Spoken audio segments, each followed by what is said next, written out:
তাহলে আপনার ঊর্ধ্বতন কর্মকর্তাকে আপনি বলবেন। আমাদের অফিস থেকে বলে এই যে টেলিভিশনে প্রচার করতে না পারে তাহলে আমারও কষ্ট, আমাদেরও কষ্ট। স্যার যেহেতু নাই, স্যারের পক্ষে হচ্ছে আমি এটা সেটা ঠিক আছে। আমাদের নতুন অধিনায়ক মহোদয় আপনারা যদি ফলো করে থাকেন ভিডিও দেখবেন যে হচ্ছে উদ্ধার করে হচ্ছে মামলা রুজু করতে আমাদের। রংপুর জেলার তারাগঞ্জ থানার চাঞ্চল্যকর ভ্যান ছিনতাই সহ হত্যার ঘটনায় 3 জন আসামি গ্রেপ্তার।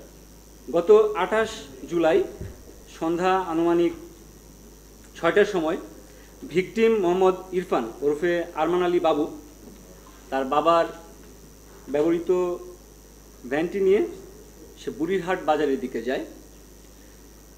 পরবর্তীতে ভিকটিম রাতে বাসায় না ফিরলে পরিবারের লোকজন বিভিন্ন স্থানে খোঁজাখুঁজি করে তার কোনো সন্ধান পায় না।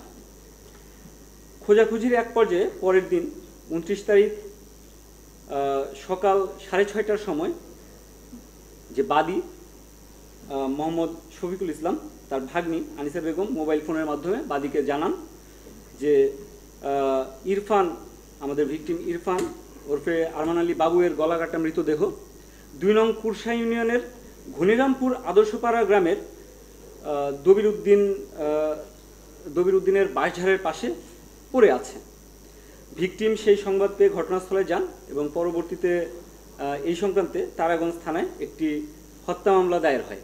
সুনির্দিষ্ট তথ্য, গোপন সংবাদ এবং তথ্য প্রযুক্তির সহায়তায় র্যাব 13 সিপিএসসি রংপুর ক্যাম্পের একটি চৌকস আভিযানিক দল রংপুর জেলার বদরগঞ্জ থানার মধুপুর ইউনিয়নের বোটঘর গ্রামের রংপুর থেকে বদরগঞ্জ গ্রামে যে পাকা রাস্তা রয়েছে তার পাশে বাপ্পিয়ের গদিঘরের সামনে থেকে অভিযান পরিচালনা করে হত্যা মামলায় জড়িত 3 জন পলাতক আসামিকে গ্রেপ্তার করতে সক্ষম হয়। আসামিদের গ্রেপ্তারকালে